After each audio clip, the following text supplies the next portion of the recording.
ये मुझे अगर आप तकिया दिखा दें। देखिए आज ये आपने तरीका इसलिए भी समझाना है, ये बड़ा सीवियर इशू। अच्छा, इसमें होता ही है कि सबसे पहले जिस आप बेड पे सो रहे हैं, जो सा आपका गद्दा है वो कैसा है। अच्छा, हम ये एडवाइस करते हैं कि स्प्रिंग के अलावा कोई भी मैट्रेस हो चलेगा। कुछ लोग मेडिकेटेड में हार्ड मैट्रेस पे सो सकते हैं, कुछ लोग सॉफ्ट मैट्रेस पे सो सकते हैं, ये डिपेंड करता है, लेकिन स्प्रिंग वाले मैट्रेस पे नहीं आपने सोना। ठीक है, ठीक है। दूसरे नंबर पे जो आपका तकिया हो, आपने जब करवट की पोजीशन में सोना, ये आपका जो तकिया होना चाहिए ना तो इतना मोटा हो कि आपकी गर्दन ऐसे हो। अच्छा, अगर तकिया मोटा होगा, मेरी गर्दन ऐसी होगी तो नसों पे दबाव आएगा, ऊपर नीचे गर्दन में बाल पड़ सकते हैं। ना तो तकिया इतना बारीक हो कि मेरा सर नीचे को ढलके। ये कैसा है? अच्छा, ये नॉर्मल तकिया लेकिन थोड़ा सा बारीक है। अब तकिए को कितनी जगह कवर करनी चाहिए, मेरे कंधे, गर्दन से लेके कंधे तक की जो जगह इतनी तकिए को कवर करनी चाहिए ताकि लेटे हुए मेरी गर्दन ना तो नीचे जाए ना ज्यादा ऊपर जाए, बिल्कुल न्यूट्रल रहे। अब ये वेरी करता है। तो फिर जब हम सीधे होके लेटते हैं, सपोज अब बिल्कुल सीधे लेट गए, हाँ जी, आप एक बार वैसे भी लेट के दिखा दें, क्योंकि फिर वही तकिया हमें बहुत तंग करता है। हाँ बिल्कुल, अगर आप भी इस तरह डेमोस्ट्रेट कर दें, आपको तकिया इस तरह का अगर तकिया आप लेते हैं, नरम तकिया है, करवट लेके लेट सकते हैं। अगर इसी पे आपने सीधा लेटना है ना, आपको सीधा लेटने की आदत है, तो उसके अंदर ये है कि आपकी गर्दन आगे की तरफ रहेगी। अब इसके लिए होना ये चाहिए कि आपको एक कुछ वो लेके, टॉवल लेके उसको रोल करके उसका बारीक सा हिस्सा बना देना है। गर्दन के जो इस हिस्से को हमने सपोर्ट देनी होती है। अच्छा, हम तकिए से गलती ये लेते हैं, हम अपने सर को सपोर्ट देते हैं।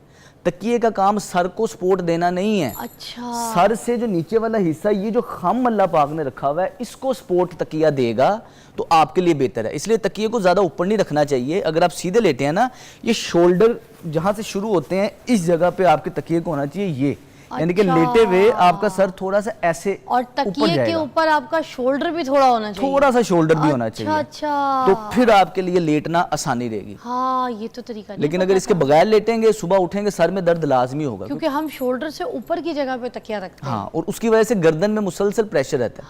अब ये ज्यूम करें ना, गर्दन को पीछे से आगे की तरफ धक्का मिलता है जब आप सर के नीचे तकिया रखते हैं। हमें थोड़ा सा नीचे वाले हिस्से को सपोर्ट देना है, क्योंकि वैसे तो आपका सारा दिन सर आगे रहता है, कोई ऐसा काम ही नहीं है जिसमें आपने ऊपर देखना है। और ये वाला जो आपसे मैंने पूछा था, सीधे हाथ पे जो लेटते हैं, ये जो कंधे की पोजीशन है, ऐसे हल्का सा बोल्ड, हमारे जिस्म को अल्लाह पाक ने इतना मजबूत बनाया हुआ है कि खुद का प्रेशर ले सकता है। घुटने अपने जिस्म का प्रेशर ले सकते हैं, बाजू सारे जिस्म का प्रेशर ले सकता है। अब जब ये वाला मसला होता है तब होता है कि जब खाली करवट लेके लेटने से कुछ भी नहीं होता। अच्छा, लेकिन कई दफा करवट लेके लेटने से हमारा आदत होती है, या हाथ बच्चे के सर के नीचे घुसाया हुआ है, या टेढ़े मेरे ज्यादा तकिए के नीचे हाथ इस तरह घुसा लिया, ज्यादातर इसके अंदर वो मसला होगा जो आप बता रही। अच्छा, लेकिन अगर आप सही हाथ, जो सुन्नत तरीका है, आप चेहरे के नीचे हाथ रख के लेटे, उसमें कुछ नहीं होगा। लेकिन जब इधर से ज्यादा नीचे जाएगा या बच्चे के सर के नीचे हाथ जाएगा, तब ये वाला मसला खराबी की तरफ आएगा। ये हमेशा कहते हैं कि हम जो है ना एक्सरसाइज से आपको जो है आपके मसले का हल करके बताएंगे, ना कि दवाइयों से। एक एक्सरसाइज में पूछना चाहूँगी सबसे पहले, फिर आगे हम चलते हैं।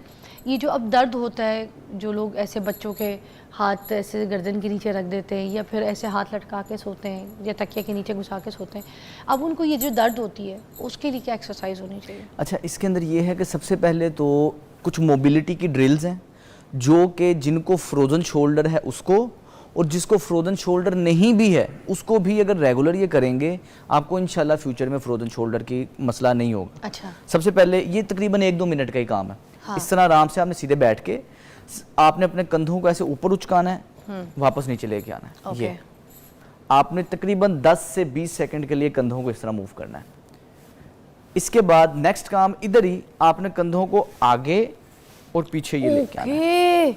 ये वो मूवमेंट है, बिग पेन हियर। हाँ, क्योंकि ये वाली मूवमेंट की नहीं ना हमने, लेकिन आपको अपनी गर्दन सीधी रखनी है। गर्दन आगे रहेगी तो आपको प्रेशर आएगा।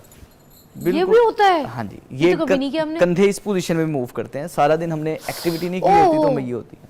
बिल्कुल लाइट लाइट होना चाहिए, पेन बढ़नी नहीं चाहिए। तो पेन तो हो रही है, मुझे भी हो रही है, आज मुझे पता चला मेरी पेन भी है इधर। अच्छा डॉक्टर साहब, इधर हो रही है मुझे, यहाँ से पूरी गर्दन से। ये आपकी गर्दन का पोस्चर आगे क्यों है ना, इसकी वजह से।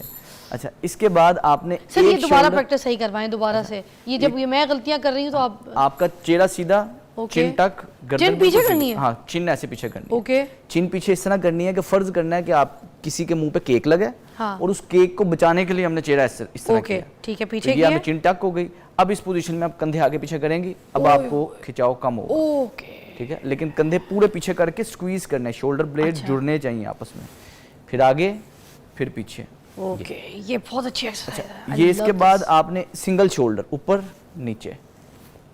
हमारी गर्दन के नीचे लिम्फ नोड्स होते हैं, ये डिटॉक्स करने के लिए जिस्म को बड़ी बेहतरीन एक्सरसाइज है। गर्दन में दर्द, सर में दर्द, चक्कर आना, बेहतरीन एक्सरसाइज सिर्फ ये आप करें। गर्दन ऊपर, कंधे ऊपर नीचे ये करें। जब आप ये वर्जिश करेंगे इससे आपकी कंधे की मोबिलिटी बेहतर होगी। इसके बाद हाथ आपने इधर रखने हैं, मैं अगर खड़े होकर आपको दिखा सकूं।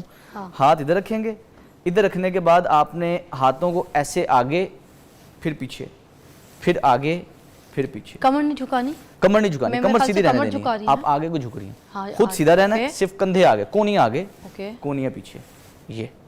आप ठीक है। इसके बाद एक हाथ इधर, एक इधर, हाँ, कोनियां दोनों पीछे, फिर आगे, ओके। ये। अच्छा, ये वाली वर्जिश वो है जो आप मुझसे पूछ रही है ना कि हाथ नीचे रख के दर्द होती है तो क्या किया हाँ। जाए। ये बड़ी बेहतरीन वर्जिश है। एक हाथ कमर, सर पे, एक कमर पे, कोनियां पीछे, आगे। 1 मिनट के लिए आप ये करेंगी। ये कितने कितने, एक मिनट के लिए? ये आप 10-10, 20-20 सेकंड के लिए करें। टोटल आपको वर्जिश करते हुए 2 मिनट लगने चाहिए। अब सेम इसको हाथ आप चेंज कर लेंगे, ऊपर नीचे, ये आगे पीछे। इससे ये है कि आपके सारे शोल्डर के मसल्स बेहतरी की तरफ रहेंगे। गर्दन में खिंचाव होना, अकड़ाव होना, घरेलू खवातीन को जो चाहिए रोजाना ये करके सोएं, ताकि आपको कभी भी कंधे का मसला हो ही ना। सुबह उठते हैं, सर में दर्द होता है, गर्दन में बल पड़ता है। लेकिन ये वो 4-5 वर्जिशें वो हैं जो कि हार्डली 2 मिनट लेंगी, लेकिन आपकी जो दर्दों से आपकी जान छूट जाएगी। सर मज़े की थी। एक अशफाक साहब की कॉल है, मुश्ताक साहब की कॉल है, ठीक है, शामिल करते हैं। अस्सलाम वालेकुम जी मुश्ताक भाई। जी अस्सलाम वालेकुम। वालेकुम सलाम जी, क्या कहेंगे मुश्ताक भाई? जी मैं डॉक्टर से ये पूछना था कि मेरा छोटा बच्चा है 2 महीने, तो डॉक्टर साहब ये बता दें कि उनको किस पोजीशन में बेहतर है कि सुलाई ज्यादा देर तक वो सोए, और पीसीओ के हवाले से क्या इंस्ट्रक्शन होंगी छोटे बच्चे के लिए? 10 माह का बच्चा है। 10 माह का बच्चा है। सवाल दोबारा पूछेगा, समझ नहीं आया उनको।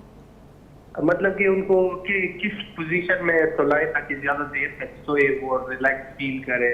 अच्छा। छोटे बच्चे के लिए क्या पोजीशन वाह, रहेगी? हाय कितने प्यारे वालिद हैं माशाल्लाह जी। आप अच्छा, वैसे बच्चे के लिए तो नेचुरल पोजीशन यही है कि बच्चा सीधा सोए, जिस तरह बच्चा कंफर्टेबल 10 माह का बच्चा है। हाँ, 10 माह का बच्चा है। वैसे कंफर्टेबल जिस पोजीशन, सोने की पोजीशन एक ऐसी है कि पेरेंट्स की जिम्मेदारी सिर्फ ये है कि जिस गद्दे पे सो रहा है, जिस बिस्तर पे सो रहा है, वो बिस्तर नरम हो, अच्छा हो।